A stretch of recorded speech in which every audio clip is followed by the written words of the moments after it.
Oi, gente! Hoje nós trouxemos aqui para vocês um pequeno glossário genético para vocês entenderem alguns conceitos básicos que são necessários à compreensão do conteúdo de genética. E o primeiro desses conceitos que vocês precisam entender é o material genético, o DNA e o RNA. O DNA, ele é o ácido desoxirribonucleico. Essa sigla DNA é em inglês e no português seria ADN. E o RNA é o ácido ribonucleico e também uma sigla em inglês que no português seria ARN. E aí vamos entender aqui rapidamente quais são as diferenças entre o DNA e o RNA. Acredito que vocês já ouviram falar em bases nitrogenadas. As bases nitrogenadas presentes no DNA é a citosina, a guanina, a adenina e a timina. E no RNA nós temos a citosina, guanina, adenina e uracila. Vocês podem observar que a diferença básica entre as bases nitrogenadas do DNA e do RNA são a timina e a uracila. Então, como é que a gente faz a ligação aqui? No DNA, a citosina, ela se liga à guanina e a adenina, ela se liga à timina. Mas aí no RNA, a citosina, ela se liga à guanina, assim como no DNA, mas a adenina, ela não tem uma timina para se ligar aqui no RNA, então ela se liga na uracila.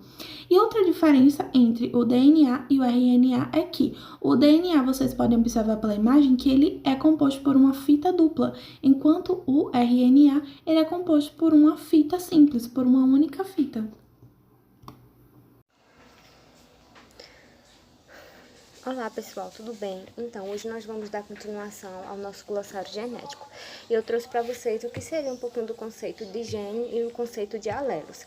Então, gene, são as unidades que podem se manifestar tanto em conjunto quanto sozinho, mas que eles estão relacionados, eles são responsáveis na questão de definir as características dos seres. E os alelos, eles já são as variações desses genes. Como assim? Então, eu trouxe aqui na imagem para vocês para poder explicar melhor. Aí na imagem nós vamos ter esses traços verde, vermelho, roxo e o laranja. O verde, ele vai estar relacionado à cor dos olhos, o vermelho, tipo sanguíneo, e a cor dos cabelos, o roxo, e o crescimento, esse laranjado. Então, a cor dos olhos que está aí nesse primeiro traço verde, nesse caso aqui, ele é o gene, a cor dos olhos. O tipo sanguíneo é o gene, a cor dos cabelos é o gene e o crescimento é o gene, que eles são responsáveis de definir as características. E o que seriam os alelos? Seriam essas variações, como assim? A cor dos olhos, nós podemos ter olhos verdes, olhos castanhos, olhos azuis, isso seriam os alelos. O tipo sanguíneo, tipo A, tipo B, é os alelos. São essas variações que ocorrem dentro dos genes.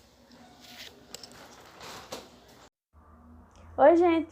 Então, dando continuidade ao nosso glossário, outro termo bastante presente na genética é o genoma. E o genoma nada mais é do que toda informação hereditária que vai estar presente no DNA de um organismo. Então, enquanto o gene ele é uma partezinha do DNA que contém uma informação, o genoma é o conjunto de todas essas informações. Então, eu coloquei aí embaixo, ó, o conjunto de todos os genes de um ser vivo é o genoma, certo? Já o cromossomo, gente, são estruturas compactas formadas por uma molécula de DNA associadas a proteínas. Então, o cromossomo, ele é formado por uma fita de DNA que vai se associar a algumas proteínas, vão se enrolar, vão se compactar, ficar bem juntinhas e formar o cromossomo. Então, o cromossomo, ele é exatamente a fase compacta, a fase enrolada do DNA. E ele fica exatamente nessa estrutura que está aí na foto. Oi, pessoal! Hoje eu vou falar um pouco sobre o genótipo e fenótipo. Então, é importante a gente compreender os conceitos de genótipo e fenótipo, para assim a gente compreender como funciona a nossa hereditariedade, certo? O genótipo, ele é a constituição genética de um organismo, ou seja, ele é o conjunto de genes que o indivíduo possui. Nos seres humanos, o genótipo é formado por uma combinação de genes do pai e da mãe, ok?